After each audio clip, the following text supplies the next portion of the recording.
So as I mentioned, my name is John Easton. I'm the director of the Financial Advisor CRM product line here at Maximizer Software. I've been with Maximizer now going on over 19 years, and I was one of the individuals that worked with the advisory board, which is a group of advisors that helped Maximizer make the Maximizer Financial Advisor version of the CRM, which was now released 5 years ago. Today's agenda, of course, is we're going to have a closer look at the financial advice lifecycle. We're going to look at how CRM can help each of you at each of the stage that each of your clients are in the different phases of their life. We're going to talk about some of the operational efficiencies that practices like yours can achieve that will really enhance and drive your client experiences. Now, we're well aware that not all clients follow the financial advice life cycle at the same time, but most clients have most of the needs we're going to talk about at some point in their life. And it's really a combination of the client's needs and life event triggers that shape the financial needs and priorities of each and every one of your clients. Now, I know many of you have books with clients in excess of 200 or maybe even 300 clients. Each of those are at different stages of their own financial advice life cycle. This can present a bit of a logistical nightmare, of course, for many of the advisors that I've spoken to. But logistics should certainly not get in the way of delivering great service and timely service, really, and that's what we believe and where we believe the CRM can really, really help you. So today I'm going to look at the life cycle, the challenges it presents.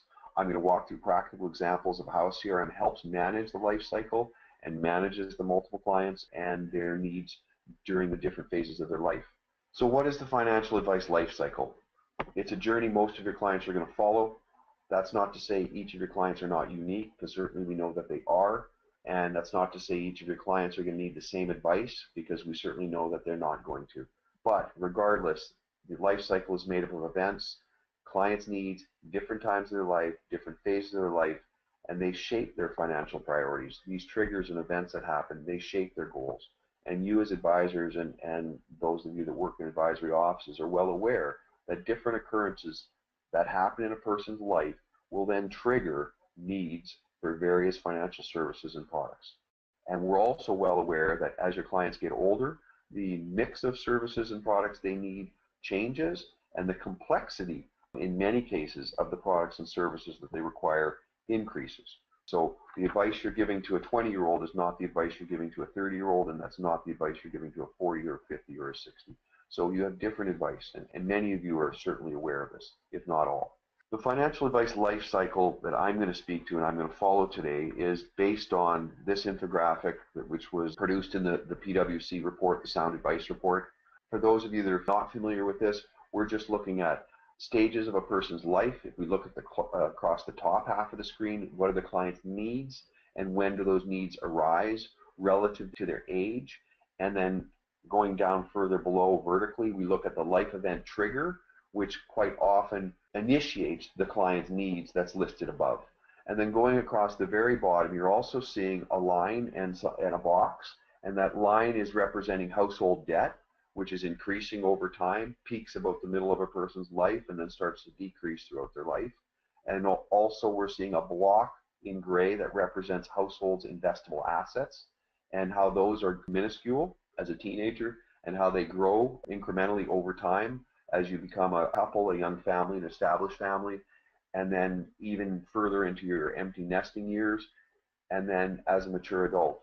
And so you can see that investable assets decrease, but once they've increased, they should not be decreasing too rapidly. And therein lies the challenge for many advisors is preservation of assets and preservation of assets across multiple generations. The financial advice life cycle and how it pertains to CRM is obviously a very sizable topic. We've broken it down into the different stages, as you've seen in the previous screen. We're going to start with young adults, and we're going to progress through the different stages of a person's life until retirement. So the first stage begins, the left-hand side, you can see it shaded here, and this is a depiction of a young adult. And what makes the young adult interesting, let's say to an advisor, of course, and what are the events that are taking place in a young adult's life that matter is, firstly, they're graduating from high school. So this is the trigger, the graduation, and the other triggers that quite often taking place near or at about the same time is the first job, a part-time job, a dedication to going to university, a choosing of the university. So these are all the triggers. So what are the needs of these very young adults? Certainly planning for their own post-secondary education, extremely important. They're going to be looking at getting their first credit card. At 18, they're allowed to. They are potentially looking at it, their first loan. Maybe that's an education loan. Maybe that's a car loan. Maybe that's a loan for a place to live. This is really the start of a person's financial life. If this person has reached out to you, well, they're very proactive. But likely, the first clients that fit this profile are going to be the children of your existing clients, right? So this is an important time in reaching out and recognizing these persons and starting to develop a relationship with them. So the products and services you're going to want to offer them are related to financial literacy, related to their financial planning, related to the RESP funds that they have in place and how they will be allocated and where and when. So what is your CRM doing for you at this time? Firstly, it should be identifying the children of your clients. You should have been tracking the children of your clients since their birth in your CRM. And if you weren't, you need to be. And now, by having their information, their existence in your CRM, you're able to know which of your clients' children are at what ages. So the CRM helps you identify which of those children you want to start reaching out to, who to meet now. What you're going to meet with them about, of course, is in many cases related to the university education. It's related to the disposition of the RESPs. So something that many of you that have listened to me speak in the past have heard me talk about is reaching out to all of the children of your clients when they're in grade 8, 9, and 10 and inviting them out to a golf course in the spring. And at that course, you're going to put on a lunch for them and you're going to bring in 2 speakers. And one of those speakers is going to speak about post-secondary education and how to choose a program. The other one is going to speak about post-secondary education and how to choose a school. And the overarching theme of what you're doing by bringing all these clients and their children together is you're introducing them to the fact they have an RESP, the fact that it has a limit to it, the fact that they want to match the amount of money that they're going to have and that is being accumulated to their program, the fact that their parents may not be putting enough money away to match the program the children want, which then means either more money is going to need to be found or the child is going to have to get a job. So you're starting to introduce some concepts of financial literacy, financial responsibility, and financial planning. You can do this and you can break down the barrier, and part of it is an age barrier, of course. So to meet these children, you will become a trusted ally of theirs, and you will become the person that will continue to provide them with financial advice, and likely they will become a client of yours. Likely some of their friends are going to become clients of yours as well, because you're going to be the first person other than their parents who's reached out to them and started to speak to them about things that really matter and that make sense to them in a way they can understand. The CRM is helping you identify, it's helping you then reach out and communicate, it's helping you keep track of that communication and correspondence, and of course it's also helping you plan for the estate planning that's going to take place with the families that you're working with. The second phase of the advice life cycle is really about single adults, young couples. They're in university, they're coming through university, they're starting to have differing needs, and I'll draw a delineation here that they don't have children yet. But their triggers are entering the workforce. Either they've already were in the workforce or they've come through university, they're getting married now, they're starting their first jobs, they're buying their first homes, potentially, or apartments or condos. What are their needs? Well, firstly, they're paying down debt that they've been acquiring through university. Some of them, and this is certainly relevant to today's generation, the millennials, most educated generation yet, many of them are going post-secondary beyond, MBA programs, etc. So cognizant of their spending habits, again, millennial-based, and also cognizant of their present needs, and the products and services, again, are going to be around financial literacy, financial planning, the start of their first RRSPs. They've spent that RESP. It's time for them to start thinking about putting money away. Some of their first investments. Right? Maybe they're buying an annuity at a really young age and deferring it to 35 years out. There's all different types of products and services that you advisors are aware of today that can help young adults invest today outside of just some more common ones like an RRSP. So how does your CRM help you do this? Firstly, it's retaining all the information for all the products and services. It's identifying which clients haven't purchased the necessary products and services that they should already have or be considering. Right? And this is very important. The CRM is laying the foundation for this strong client-advisor relationship that captures all the client information you're going to need as they accumulate different products and services, but it also helps you mine this information going forward. which products and services do my clients have today that they should have, or don't have today that they should have. And also, of course, the CRM is going to help you continue to schedule and continue to manage the ongoing encounters with these new young clients. One of the features we put in Maximizer in a recent release was exposing our last contact date. Every advisor I know, or every person that's worked in a financial services office has said, John, I want to know at a moment's notice the last time we reached out to this client. So something as simple as a last contact date is actually a very important field, as we've come to understand in financial services. The third phase of the advice life cycle really is triggered with children. This is where things really start to get interesting, I think, as well. These are now young couples, and I actually, to be honest, my shading I think is wrong here.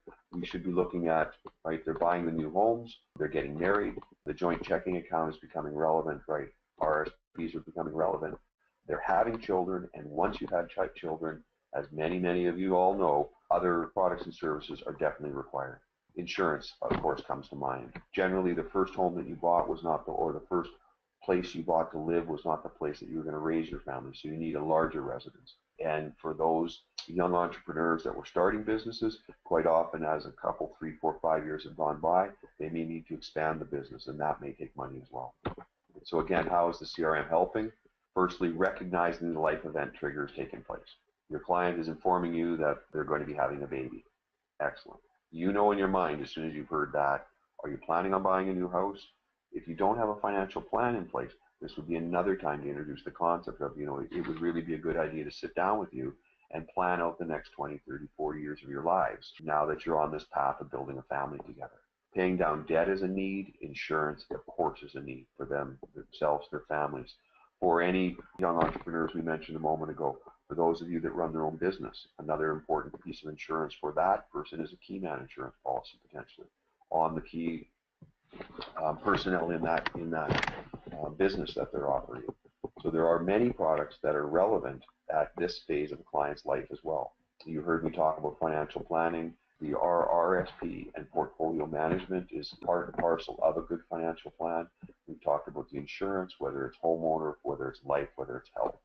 All of these are becoming required products for these clients at this time in their life.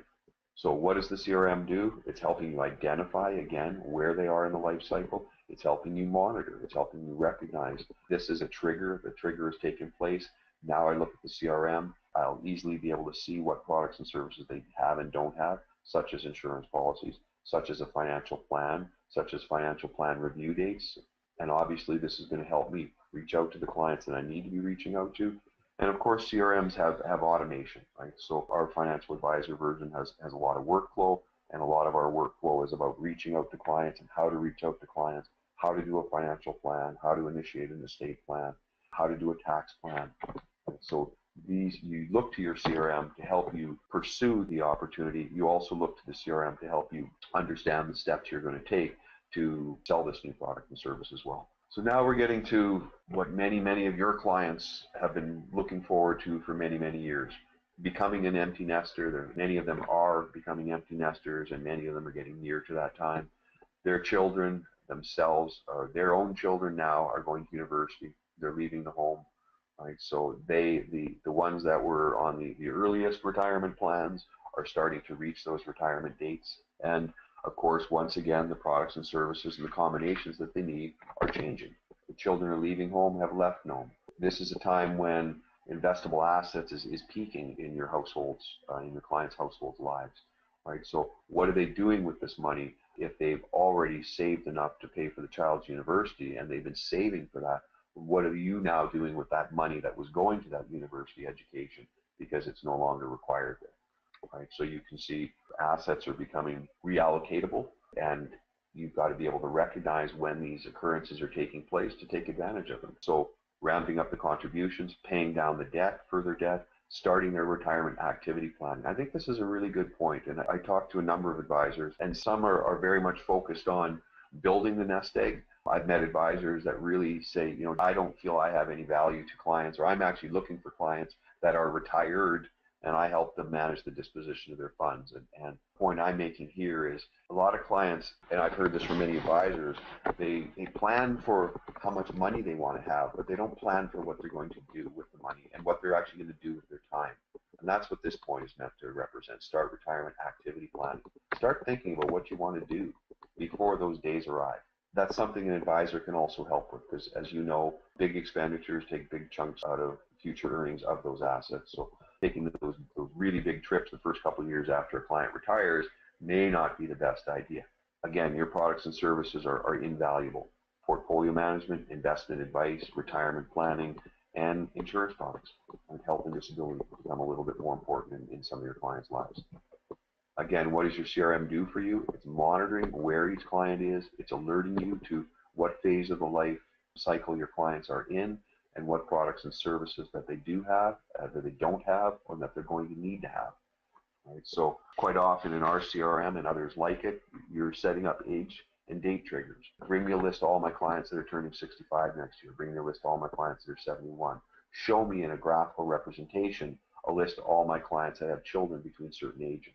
And related to the client information is what products and services do they have and what products and services don't they have. So by entering this information continuously on an ongoing basis on your clients, you're always able to understand what they own today and what they're going to need to own tomorrow or what they're going to be selling tomorrow. The last phase we're going to talk about today is really the phase that most of your clients have been waiting for, right? The day that they can stop working. And your part in that obviously is as I've introduced in more around the planning, the disposition, as well as the reallocation of different types of investments. Turning 65, when are they retiring? And this was part of the financial plan. So they're reaching that date, those dates are coming. How are they going to draw down on their funds? When are they going to start taking CPP? Are they switching over to RIFs? These are all conversations that you may have already been having and are now putting those actions into place, or now you're just starting to have those and are preparing to put those actions into place. Clients retiring, retirement income, legacy planning. Another very important aspect of, I think, an advisor's role in a family practice, and planning should have began obviously before retirement. Planning should begin probably when the children are coming through university. So the children are aware of what type of investments or what type of retirement their parents are planning on having and how they're included in that and how they're included in the legacy if there is a legacy and if there is an estate. So products and service, again, as I mentioned, RSP switching over to RIFs, how to do retirement spending and further estate planning. And of course, the CRM is going to help in the same way it has been all through your financial advice life cycle and all of your clients. It's monitoring and it's alerting, and it's now keeping track more related to the products and services of a senior, their estate planning and their activity planning and their disposition of funds. Also, the CRM, as it has done through its entirety of the client life cycle, is it's continued to schedule and it's continued to manage all the interactions you're having with your clients on a regular basis. What we've been alerting today to is more the products and service triggers that take place in the client's life. But everything that you're doing in these particular interactions are just a smaller microcosm of a bigger interaction you're having with all of your clients on a regular basis. And that's all about scheduling and managing the interaction. So you've heard me talk a little bit over the webinar about different types of searches and different types of dashboards that allow you to investigate and mine your client information. What those are in Maximizer, in our financial advisor version, are basically visual representations and stored sequences of pulling up information that's relevant to your clients. And I'm going to spend just a couple of minutes going into the live presentation right now of a version of Maximizer open. And what I was talking about quite often was triggers and the ability to identify particular clients that have commonalities. And in Maximizer, what we have is the ability to search on one or any combination of fields and bring up client records that match them. So I've just brought up a menu that says last catalog searches, and I'm showing searches that have been made that are stored in a little search library in Maximizer. So you don't have to go into the logic of the software and say, bring me a list of, and then start entering parameters. In our Wealth edition, our Financial Advisor edition, we built almost 100 different configuration searches for advisors and staff members to just start using. So I have a search, which I think is a really important one, and I ask this quite often when I'm speaking in rooms, is how many of you in this room know how many clients you have? And everybody always puts up their hand, or everybody puts up their hand, and because there isn't almost an advisor I've ever met who doesn't know how many clients you have. But then I say, you know how many children you have associated with your clients? So how many children are in your book of business? And I find many that don't know the answer to that. But a simple search of your software should be able to bring up a list of all the children of all of your clients, right? A very basic thing to be able to do. In our financial services edition, we also allow you to set up what fields of information you want to bring back when you perform a search on the system. So I performed a search that said, bring me a list of all my clients, children. Tied to that search, I said, I want to see particular fields.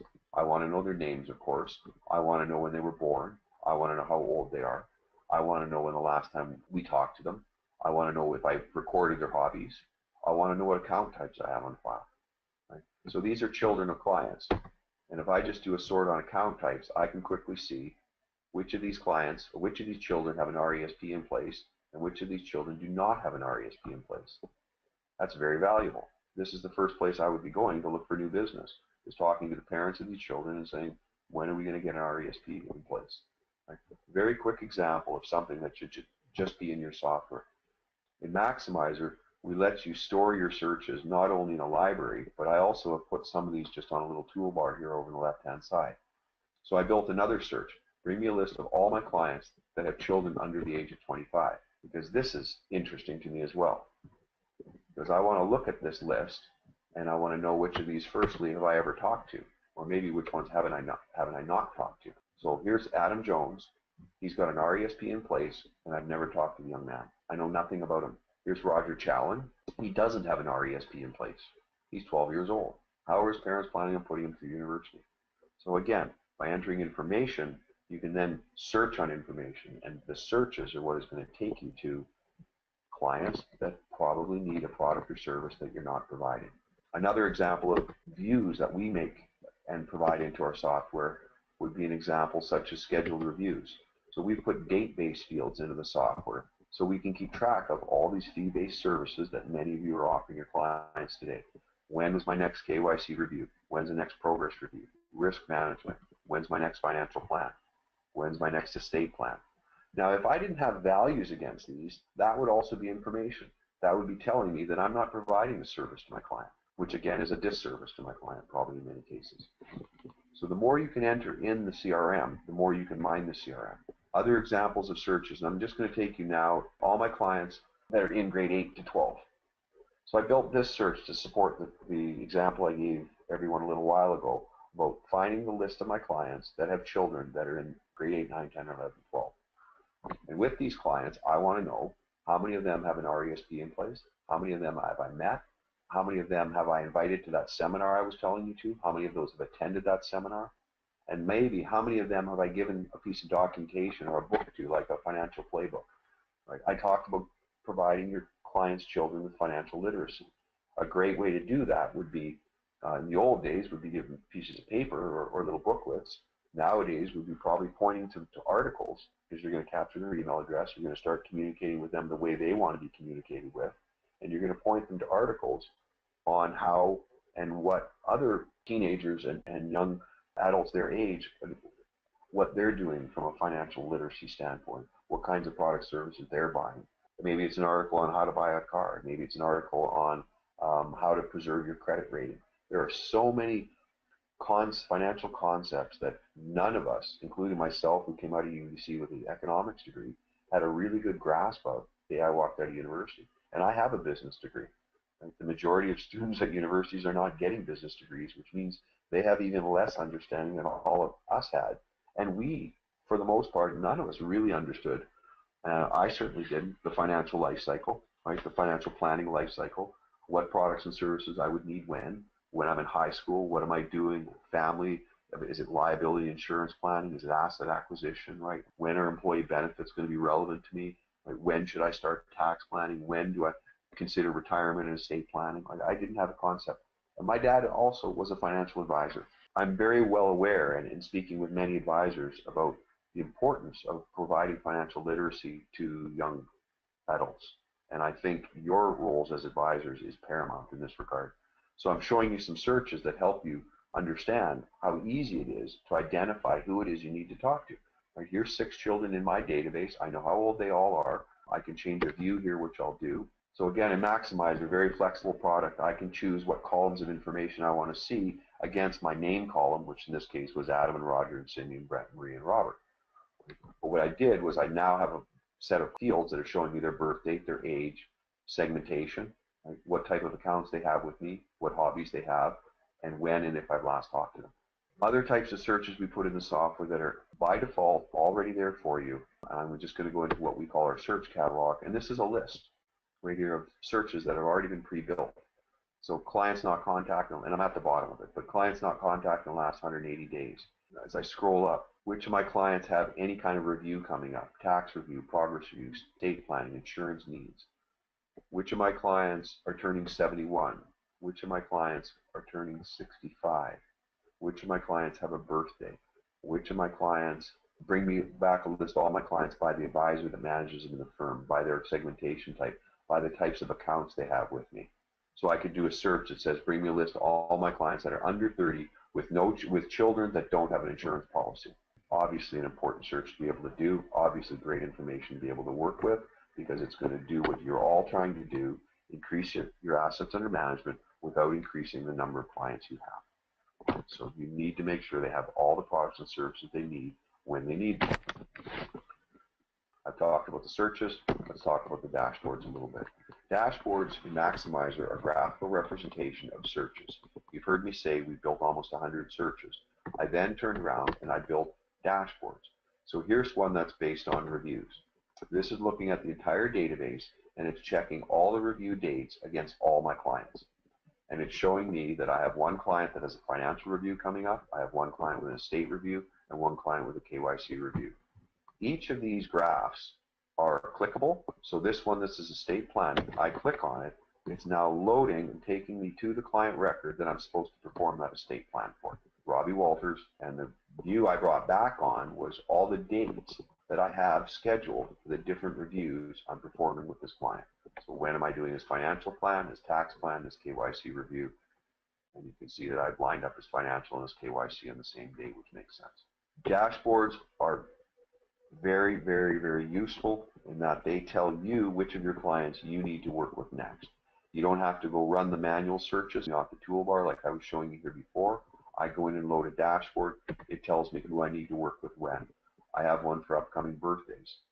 Everything I'm showing you so far is shipping in our software today the way it is. This is upcoming renewals and expiries. So this is a very interesting dashboard. This is feeding off of the products and services information I have in the software. So Maximizer lets you list the different insurance policies and seg funds and GICs and annuities and track all the information against those products and services.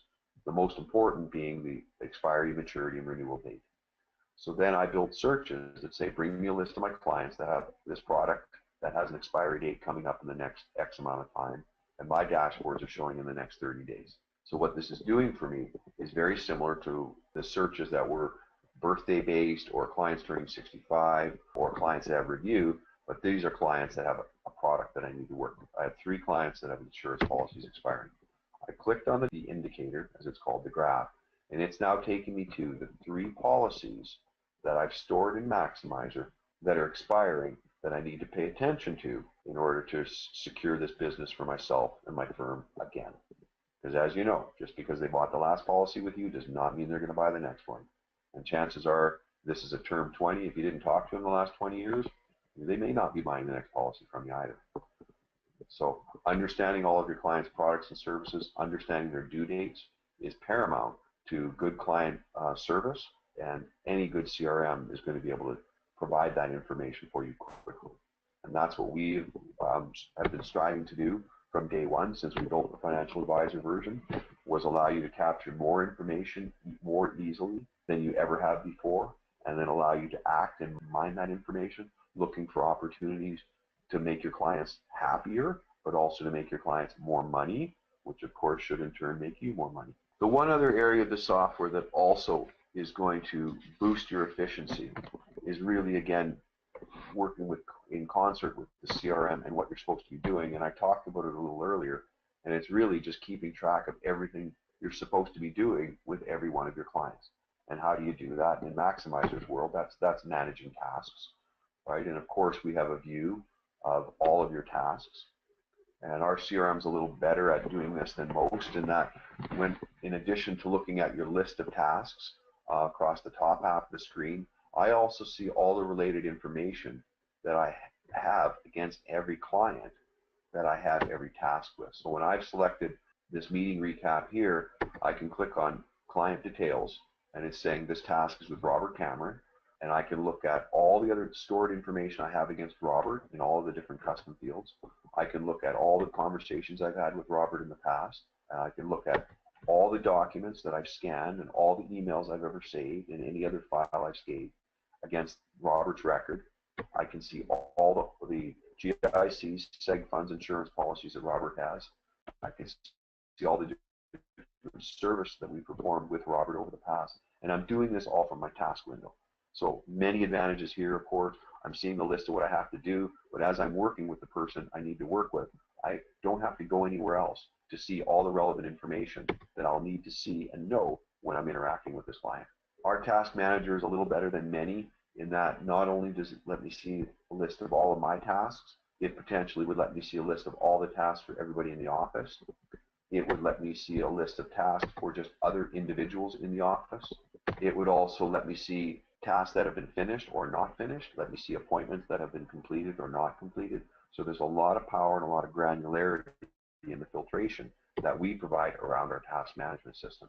And again, most financial services offices that work with our CRM and use it to its fullest have everyone in their office managing their tasks in some way, shape, or form through the hot list window in Maximizer. And all this information is accessible. You can create new tasks on our mobile device. You can assign those to persons back in the office. You can complete your task just as you would a calendar appointment and just as you would a conversation note. So we're getting near to the end, and I did want to stay on time with everyone today. If you have any questions, if you want to start typing them into the chat window and the questions window, I'm just popping open those screens now. I hope that this has piqued your interest. If you're not a user of the Maximizer Financial Advisor edition, with what I showed you and some of the searches and some of the pre-configurations that I started to delve into, this product, as I mentioned at the outset, is a product that's made under the advice of 10 different financial advisors that work for some of the largest companies in Canada and the US. And they form what I call my advisory council. And each of them meet with me quarterly over the phone, and we do webinars, and we have one-on-one discussions talking about their requirements, what they see going on in the industry, the changes they see, things that they need the CRM to do that it doesn't do for them today. And they're very much instrumental in keeping our ears close to many of the broker-dealers and MGAs and independent advisors that are using Maximizer today. The first question I'm seeing is, I'm using Maximizer, but not the Financial Advisor edition. How difficult is it to come over? It's very, very straightforward. What's required really is just for us to make a backup copy of your Maximizer database, and we restore it back into the Financial Advisor version of Maximizer. And any custom fields that you created, UDFs as you know them to be, any appointments, any tasks, anything that's been saved under the notes or under the documents, everything is preserved and merged with the new structure, the new configuration that makes up the Financial Services Edition. One of the bigger areas that I didn't have any time to show today was very much around the workflow and how to do what it is you do in your office. And Maximizer ships with over 40 different workflows. An example is, a new client onboarding, how to sell an insurance policy, how to do a KYC review, a financial plan, an estate plan, a tax plan. So we've built all the workflows and we embedded all those into the software as well. Next question is, how much does the Financial Advisor version cost? And that's really a variable answer. Ourselves, like most other CRMs, we offer volume discounts and tiered pricing. We have a basic MSRP, which we show on our website. Quite often there's other databases that may need to have data brought in, so that creates a variable price as well. But for yourself, sir, what I would recommend is that we reach back to you, and I can have an account manager go into our pricing information in a little bit more detail. But thank you for the question. Next one I see is, I'm using ACT today. Is it possible to get my information into Maximizer? Yeah, very similar to my first answer, whereby we make a backup of Maximizer. We've written import utilities to many of our competitors, ACT, Goldmine, Salesforce, Microsoft, Feel Good, Gorilla. And what we do is we extract all of the client information directly out of the tables themselves. So we're not relying on an export that those software products can give us. We've written our own export ourselves, and we take out all the information and we line it up against the proper fields and modules inside Maximizer ourselves. And we also provide a training session on that process at the same time. And for those of you that are interested in looking at Maximizer and have history with ACT, we do have one of our strategic account managers who is very, very familiar with ACT, and she does a great job in showing the benefits of Maximizer over ACT and just what it is that makes us a superior product to that product today. Well, I think that's it for now. Thank you very much, everyone, for attending the webinar. As I said, a copy will be sent to you. If anybody wants to reach out to me directly, I apologize, my email address is not up, but it's my first and last name, so John Easton, just at maximizer.com. So again, thank you very much for your time today. I look forward to speaking to you again in the near future. Bye for now.